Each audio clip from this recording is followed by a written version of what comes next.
Okay, morning everybody. Hope everybody's well. Just wanted to go down a little bit further on this workplace violence thing, and I've done a little bit more digging, and I encourage you all to do some more digging into the statistics and what's actually real, and not get your information from TikTok or Instagram. The internet's a wonderful place. There is a lot of information out there that is free to be had.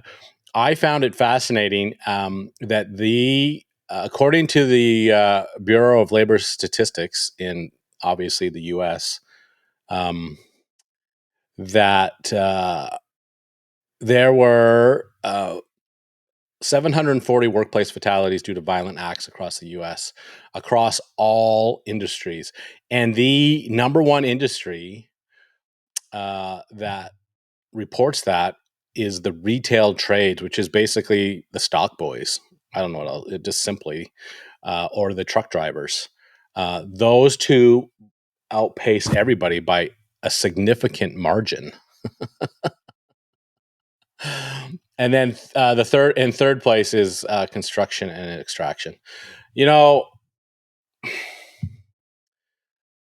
I I do find it troublesome. Is that the nicest word I can use?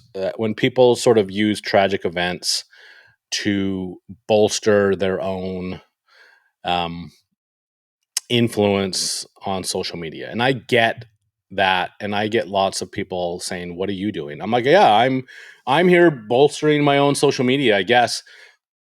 Except the only difference is I don't care. Like I don't, nothing monetary comes from this. This for me is 100% emotional uh, therapy, I guess. It makes me feel good in order to talk about things and get things off my chest as my phone is blowing up at the moment. Um, the in-floor heating is on. Anyway, it's a wonderful life. Um, let me pause this as I sort of regain my thoughts here. Anyway, and I do think it does. I think this does a great deal for me. Everything I'm doing here is selfishly motivated, to be perfectly blunt about it. And um, I've had people say, "Oh, but you should you should do therapy," or everybody's got a suggestion on how to live your life, which is fine. I get lots every day. I get somebody saying, "Hey, Bob, you know what you need to do? You should try this, this, and this," and which is great. I appreciate the reach out. I appreciate the suggestions. Many of those I take seriously. Some of them I brush off and say, "Yeah, bro, I'm super good." And my own experience about therapy is that it causes more problems than it solves. I do think that people go to quasi self educated life coaches or whatever you want to call them and mess up their lives worse than they ever have been. That is absolutely my experience. I'm going to share. Um, we all have challenges in our life. We all try to do the very best that we can. And I'm going to read a poem that I read when I was 19 years old.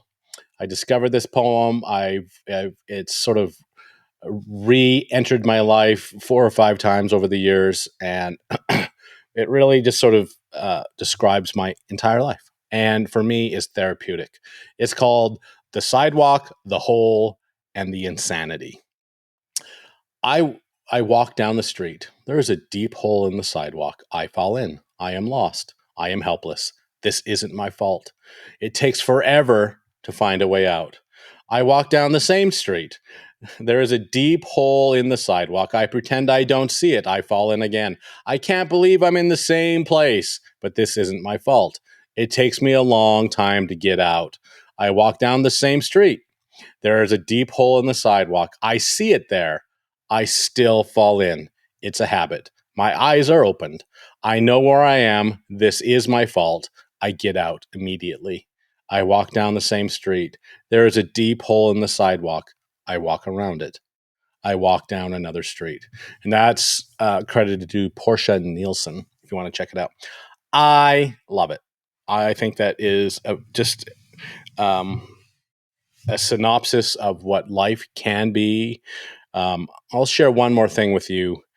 Um, I was at a church meeting last week in a different congregation and saw someone that I haven't seen in 15 years that were very dear friends of my folks. And I have obviously gotten much uglier over the years. So I walked up to her to say hello, and she's like, "You look familiar. Who are you?" And I said, "I'm going to tell you who I am, but you got to promise that you will not get emotional." And she looked at me and was like, "Okay." I said, "My name is Bob Baker," and she immediately, and I do mean immediately, became extremely emotional and just went on to just sing the praises of my mother and my father, who are no longer with us, and their extol their virtues of the help and assistance and just the wonderful people that they were and the lives that they affected for the good. And it just brought into sharp reality of the failings of my own life, the mentorship that I was given that I seem to fail at constantly, the holes that I seem to fall into. But I absolutely recognize the wonderful role models that my parents were, the wonderful people that they were. And if there are people in this world and in my life that have and continue to try and besmirch my my parents' names, and you will pay for that. You will pay dearly for that. It will cost you your reputation. It'll cost you um, more than you could ever imagine. And I, on many levels, feel bad for these people that have decided in a very specific way to uh, uh, try and undermine uh, the fabric that has made them them. Again, that's a long. My thoughts, not yours, but I'm going to leave that there and wish everybody all the best and good luck out there and uh, avoid the holes. What else can I say? They're everywhere. They're on every sidewalk, and I wish you luck in dealing with the holes that you fall into. And those are my thoughts, not yours. Have a great day.